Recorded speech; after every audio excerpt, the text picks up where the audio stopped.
Hello, and welcome to the Rocket IT Business Podcast. This is episode number 11, and I'm your host, Matt Hyatt. Today, I'm sitting across from Holly Moore, a longtime friend whose passion for leadership development and business strategy has led her on a 20-plus year journey through both corporate and nonprofit landscapes.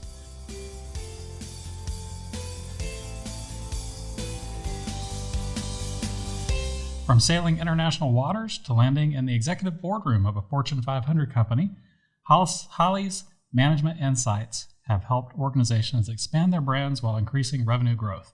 And now, with the recent launch of her new business, Hollis Strategies, Holly is looking to share these experiences, equipping like-minded leaders with the tools to grow the influence of their organizations. So without further ado, I'd like to welcome Holly to the show. Holly, it's a pleasure to have you here. I'm so glad to be here.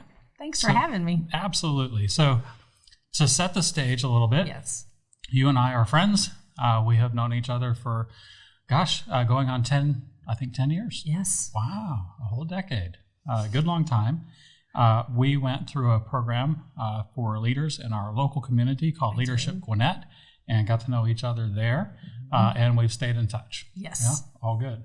So why don't we start with this? What are you doing right now? What are you doing today?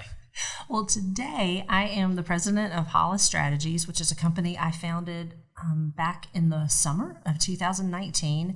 Matt, I just felt like I'd had a lot of experience, as you alluded to in the introduction, of a corporate career, working in nonprofits, both a very large nonprofit as well as one that was smaller and really going through a decade of growth. And I felt that this season of my life, I would like to be able to take the lessons that I have learned and really be able to use them to serve a variety of organizations. And so I am currently in my company working with for-profit companies, a variety of nonprofits, and it really is all about how do you grow. So some are starting small and they're trying to expand. Others, maybe they've been at their business for 10 or 20 years, but they're thinking we need to do something different for the next season. So I love to help companies grow. And as you and I have talked about so much, it so much depends on how are you developing and equipping the team, and are you creating the right atmosphere for people to grow. Right. So really coming along and helping organizations develop strategies around doing that. Awesome. So I got to ask, Hollis Strategy, where did that come from? It's my name. Hollis. So Hollis. my whole entire life I've been known as Holly, but my name is actually Hollis. What? And so it was We've a known way. each other 10 years and you never told me your real name? I know. Hi, nice to meet you. So it was a way of actually honoring my parents and the name that they gave me. That is awesome. I did not know that. Yeah. Hi. All this time I've been calling you about the wrong name. I'm so sorry. Hey, I've been Holly my whole life, so now I just get to use that name. Awesome. So something we talked about recently that I think would be fun to kind of cover today in our show a little bit is you were talking about as various organizations are trying to grow and adapt, many times there's a tendency to look for a system, for a process, somebody who's walked those shoes before, and maybe take some shortcuts. You said you've been in business for 20 plus years. I've been in business for 20 plus years, and certainly there's a lot of pathfinding in that, and we all make mistakes, and we try things that don't always pan out the way we thought. So if we can find somebody who's done it before, then it would make sense that we would do that, maybe take a shortcut rather than reinventing the wheel. But what I found interesting about what you were saying is many of these systems get down to maybe the mechanics and the nuts and bolts. But what they don't tell you is you introduce people and everything goes crazy, right?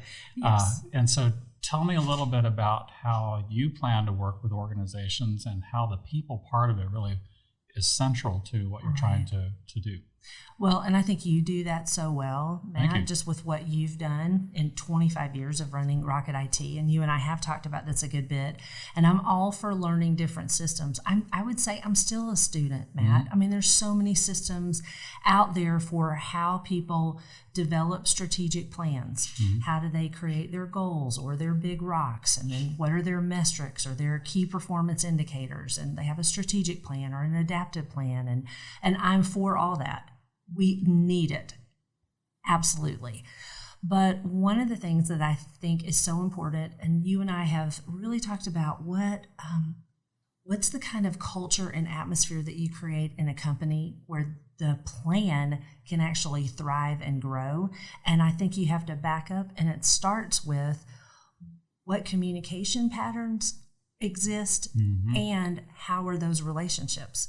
Because sometimes, especially if we're kind of hard-charging business people and we want to meet these different goals, then you can almost want to go straight to, are we executing on our strategy? Right. Did we hit our goal? Did we hit our metric for that month? And I've just found, and some of these lessons I've learned the hard way through trial and error is, but I've got to back up and say, do we actually communicate well? Does every voice around the table, is it heard? Is it valued? Do I appreciate the different contributions from different team members? When we're making decisions, are the people in the room that need to be in the room? Am I willing to actively seek dissenting voices that might challenge me a bit? And so is the communication skills there? And then have you developed strong relationships of trust? And I think when that foundation is laid, then the sky's the limit of what that team can execute. But to go in and think we're going to implement, fill in the blank system, I think would be misguided if you haven't addressed the communication, the relationships first. Right. Well, people need to not only feel valued, but they need to feel heard. They need to feel comfortable with expressing their opinions, bringing challenge effectively.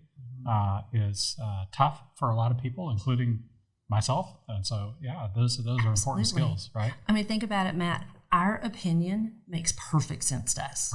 Right. My opinion, I think it makes a lot of sense. My decisions make perfect sense to me. My logic makes perfect sense to me. And what I can try to do if I'm not careful is I can try to create an atmosphere where I just have a lot of people around me that are like me, that think like me. But then I've really shot myself in the foot. Right. And I've had to learn this the hard way, Matt. I tend to be very future-oriented. I want to think about where we're going. And I've got a personality that the word can't is not in my vocabulary. But that is not always helpful. Right. And so you can wear people out around you. It can become really intense. And so it's, how do I make sure, am I listening to questions that people have? But have you thought about this? Is the timing right for this? And so just creating that kind of atmosphere where really what we're talking about, Matt, is how do you create an atmosphere where people feel completely safe to be who they are? We talk, there's a lot of writing right now in corporate America and in nonprofit as well, talking about psychological safety. Have you created an atmosphere that people feel safe to bring their true selves, to speak what they feel? And so I think that's something that I'm continuing to learn about and wanting to help people put that in place. Yeah, great. Well, something you said reminded me of something that I can't remember if I was reading it or heard it on a podcast or something like that a couple of days ago. It was kind of interesting. You were talking about how, hey, things make perfect sense in your head, right? Your ideas are well thought out through your brain, that kind of thing. And what I was reading about was how all of us have our own reality. I grew up in a certain environment with a certain kind of parents in a certain neighborhood, a certain kind of school. And with my own God-given brain and thoughts, created a reality that makes perfect sense in my head. Yes. And as much as you and I, for example, have a lot in common, you grew up somewhere else with a different set of parents in a different scenario, a different school, all those things, just different. And so your reality is, in fact, different. Yes. So our perspectives are different. So if we get in a room together, we might, it's never happened before, but we might disagree about something, right?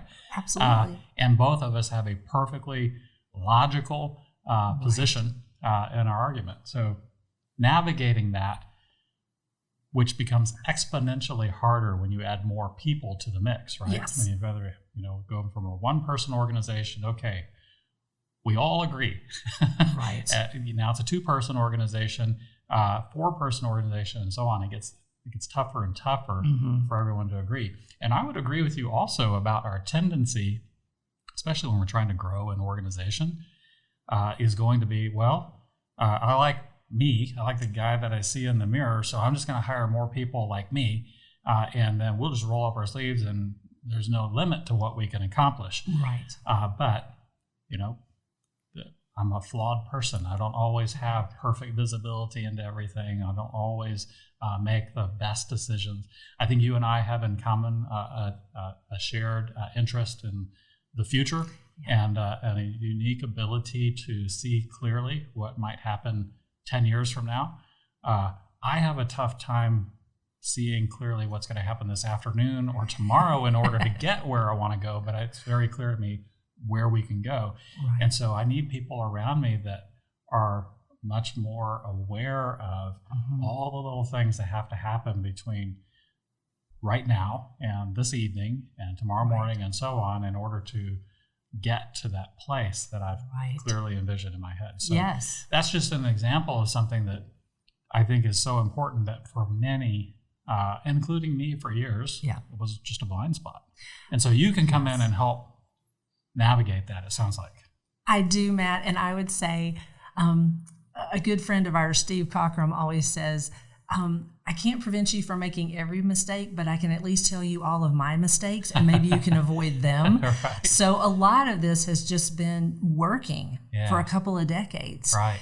And so sometimes when I'm working with a client, I can just say, hey, let me tell you, when I was at this juncture, I did this and it didn't turn out well, or I didn't get the outcome that I wanted.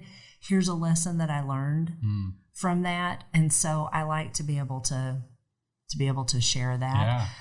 Well, one of the cool things about you is you have a pretty varied background. I mean, you've done all kinds of fun stuff over the years. And I'd love to kind of spend some time on that because our listeners don't know you yet. Yes. So let's kind of walk through it. Well, I always tell people I haven't had a career. I've had a series of careers. Right. But, Matt, you and I know I love spending time, especially with younger leaders and mentoring them. And one thing that I've often shared is sometimes a young person will go to school and they will have a cause that they feel like, I'm going to devote my life to this cause. Right. Or this is this particular field, and I could see myself being in this field and growing and developing, but I'm going to be in this field for the rest of my life. I think and when we're 18, we always have perfect clarity. You do. But what I have found in my own life, though, Matt, and now as I kind of looked back and reflected, I think that I feel almost a calling to fill a certain role. And I have been able to do that role in a variety of settings. And so I think it's a good perspective to have on that, especially when people think, well, is there something wrong with me because I did this for 3 years and I did that for 2? I would say you want there to be purpose about what we're doing. We're not just bopping around. But having said that, I have been able to fulfill the role that I feel like I'm uniquely qualified to fill, but do it in a variety of settings. And I think that's just as satisfying and just as career worthy than someone that may have had just one long stretch in a place for 2 decades. So yes, so you can, when you think about what I've done a variety of things. For me, there's a common theme in all of them. Well, what I would be curious about, now that you brought up the young folks, if you can remember back, I know, I think back, when I was a teenager, some of the things I was thinking about and what I thought I might do someday. Were you thinking about those things too? I really wasn't sure what I wanted to do, but when I left to go to college, Matt, I knew I wanted to do something helping people. I wanted to do something that was connected with people, helping people. So when I went out for my freshman year, I was leaning toward potentially doing social work. But between my freshman and sophomore years, I had a chance to do a job in a hospital and just got exposed to the field of nursing. And so I actually got my bachelor's of science in nursing. Wow. Now, was that an internship program? I'm just curious. No, I just went to work at a hospital. There was a pharmacy in a hospital, and I was the person that would run the prescriptions up to all the floors in the hospital. And so I just got a great perspective of things and just really thought, I think nursing is what I want to do. And Matt, here's the cool thing is I just believe that no experience we have in life is wasted. Everything, it's layer upon layer upon layer. And so even now at this stage in my career, there are things that I did in a job in my 20s that is still serving me well. So for example, I'm not doing hands-on clinical nursing anymore, but the nursing process is you do a thorough assessment, you diagnose the problem, you develop an action plan, and you evaluate its effectiveness. And I tell people I do that every single day. Really? And I think that taught me how to be a really good problem solver.